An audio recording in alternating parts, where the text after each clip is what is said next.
Panorama group, जो सोचता है वो करता है। आपके अपने सपनों का आशियाना।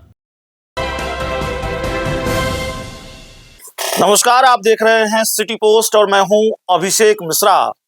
देखिए, बिहार में एक उपचुनाव हुआ जिसका परिणाम कल आने वाले हैं। उससे पहले जो उपचुनाव हुआ, 4 विधानसभा सीटों पर, इमामगंज, रामगढ़, तरारी और बेलागंज, एनडीए के पक्ष में वो परिणाम आया। विधानसभा के चुनाव हो, उपचुनाव हो, लोकसभा के चुनाव हो, उपचुनाव हो, चर्चा होती है। उसका असर राजनीति पर होता है, प्रदेश की राजनीति पर होता है। बड़ा असर नहीं होता, लेकिन असर होता है। आमतौर पर यह माना जाता है, यह परसेप्शन है कि विधान परिषद जैसे उपचुनाव का और तिरहुत स्नातक विधान परिषद का उपचुनाव हुआ, उस उपचुनाव का असर, वैसे उपचुनाव का असर आमतौर पर राजनीति में नहीं होता। प्रदेश की राजनीति को इस तरह का उपचुनाव प्रभावित नहीं करता। लेकिन जिस तरह के खेल की खबरें आती रही तिरहुत विधान परिषद उपचुनाव को लेकर, और पर्दे के पीछे के बड़े बड़े खिलाड़ी जिस तरीके से निर्दलीय उम्मीदवार को जिताने में लगे रहे, अंदर खाने की जो खबरें रही, उससे ये बड़ा सवाल है कि क्या उपचुनाव का नतीजा, चाहे जो भी हो, हम ये नहीं कह सकते कि अभिषेक झा जीत रहे हैं, हम ये नहीं कह सकते कि कोई निर्दलीय उम्मीदवार जीत रहा है। कल तस्वीर साफ हो जाएगी। क्या नतीजों का असर प्रदेश की राजनीति पर होगा? आमतौर पर विधान परिषद के उपचुनाव के नतीजों का असर नहीं होता राजनीति पर बहुत ज्यादा, लेकिन क्या होगा? हमारे साथ बीजेपी मीडिया विभाग के हेड दानिश इकबाल साहब हैं। विधान परिषद का उपचुनाव और आपके जो एनडीए के उम्मीदवार हैं अभिषेक झा, उनको लेकर यह चर्चा रही कि भीतरघात भीषण संकट है अभिषेक झा के लिए। बड़े बड़े खिलाड़ी, निर्दलीय उम्मीदवार राकेश रोशन के लिए लगे रहे। कुछ खिलाड़ियों के नाम मैं जानता हूं और बहुत जिम्मेवारी के साथ कैमरे के सामने ये कह रहा हूं कि भीतरघात हुआ है।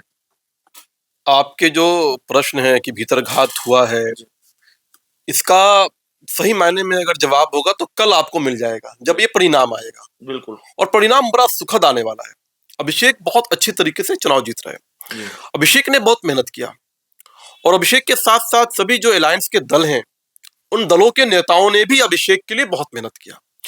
और कौन कौन दल, किन किन नेताओं ने मेहनत की? सभी, आप देखो, चिराग जी ने भी जो है प्रेस वार्ता की अभिषेक के साथ। प्रेस वार्ता की, वो मेहनत, नामांकन में नहीं गए, प्रचार में नहीं गए, और उल्टे उनकी पार्टी के नेता कार्यकर्ता लगे रहे राकेश रोशन को जिताने के लिए। ऐसा है जी कि चिराग पासवान जी केंद्रीय मंत्रिमंडल में जो है अहम भारतीय एनडीए के बड़े सहयोगी हैं, मंत्री हैं।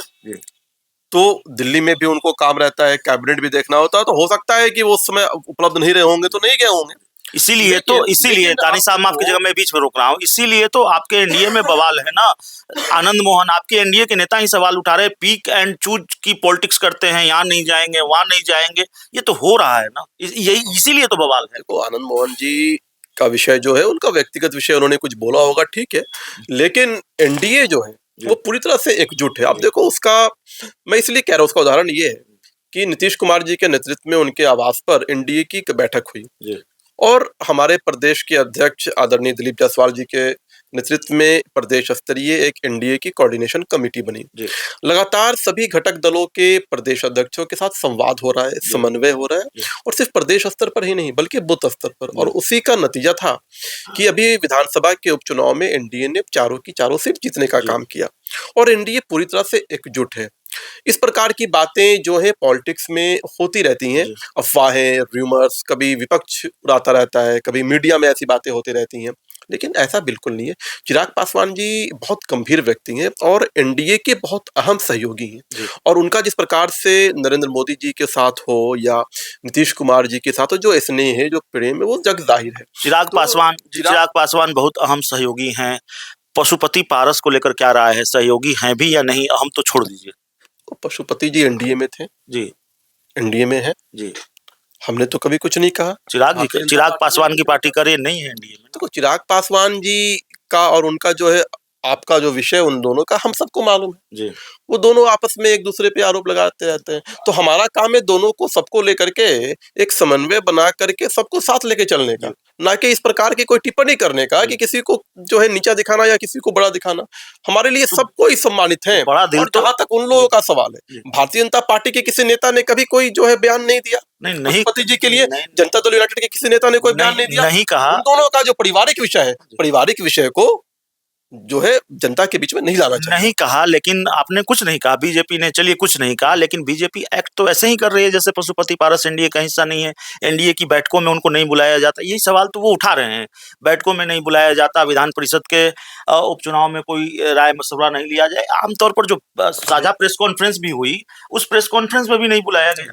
अभी आप देख लोगे, हो सकता है वो नहीं आए होंगे, कुछ कारण रहा होगा, नहीं आ पाए होंगे, लेकिन कहीं अलग नहीं है। हम सब एकजुट हैं, हम सब एक हैं, और आने वाले समय में आप देखोगे सबकी अपनी एक अहमियत होगी, सबका अपना एक जो है कंट्रीब्यूशन होगा बिहार की जीत में। ललन सिंह के गढ़ में क्या दिलचस्पी है भारतीय जनता पार्टी की? ललन सिंह पर बहुत फोकस है, या दूसरे नेताओं का? तेजस्वी यादव भी गए, आप भी होकर आए हैं।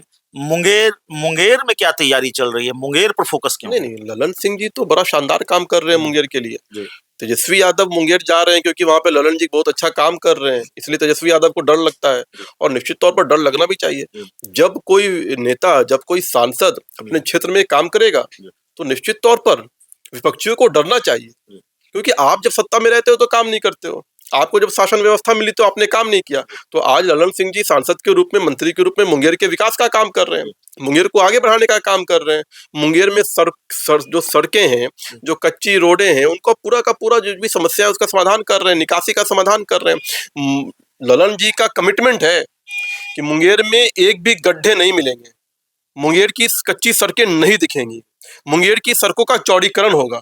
और बाकायदा उन्होंने पूरा सर्वे करा करके एक सूची, एक रिपोर्ट जो है वहां के जिलाधिकारी को दी है, और लगातार विकास के कार्य हो रहे हैं। मेरा तो घर ही मुंगेर है, तो मैं तो जाता ही रहता हूँ अपने परिवार से मिलने के लिए, मेरे पूरा परिवार वहां रहता है, और अभी तो संगठन का जो है बैठक थी, उसके नियमित मैं वहां पे गया था, तो मेरा तो मुंगेर घर जाता रहता हूँ। नहीं तो ललन सिंह के लिए बैटिंग इसलिए तो नहीं कर रहे हैं कि ललन सिंह भारतीय जनता पार्टी के साथ खड़े हैं उन विषयों पर भी जिस विषयों पर जेडीयू के दूसरे नेताओं की या जेडीयू की असहमति है। वक्फ संशोधन अधिनियम बिल पर ललन सिंह खड़े हैं।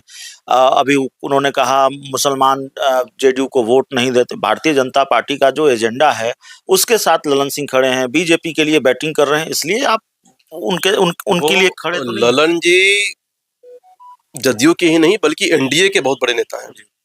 जदयू के वो राष्ट्रीय अध्यक्ष रहे हैं, बिहार के लगातार वो सांसद रहे हैं, सम्मानित नेता हैं, बड़ा कद है उनका बिहार की राजनीति में, और उनको जरूरत नहीं है कि उनके लिए कोई बैटिंग करे, उनका व्यक्तित्व भी काफी है, वो खुद ही काफी हैं, और उन्होंने अपने काम से अपनी जगह बनाई है, अपनी पहचान बनाई है। आज वो केंद्रीय मंत्रिमंडल में बड़े जो है साथी हैं नरेंद्र मोदी जी के, और उनका जो कार्य है, आप मुंगेर चले जाओ, मुंगेर में सभी दल के जो कार्यकर्ता हैं वो बताते हैं कि ललन जी ने मुंगेर के लिए क्या कार्य किए हैं, मुंगेर के लोग बताते हैं कि मुंगेर के लिए ललन जी ने क्या कार्य किया है। और आज जिस प्रकार से मुंगेर के कार्य को लेके जो उनकी प्रतिबद्धता है, जिस प्रकार से नरेंद्र मोदी जी और नीतीश कुमार जी का जो सपना है कि गली गली तक, हर क्षेत्र में कोने कोने तक विकास पहुंचे, उस विकास को मुंगेर तक पहुंचाने का काम ललन जी एक सांसद के रूप में कर रहे हैं, बाखूबी कर रहे हैं।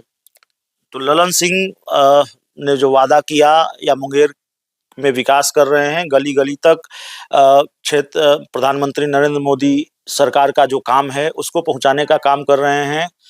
महत्वपूर्ण सवाल तिरहुत को लेकर और उतना ही महत्वपूर्ण सवाल पशुपति पारस को लेकर भारतीय जनता पार्टी कह रही है एनडीए में हैं।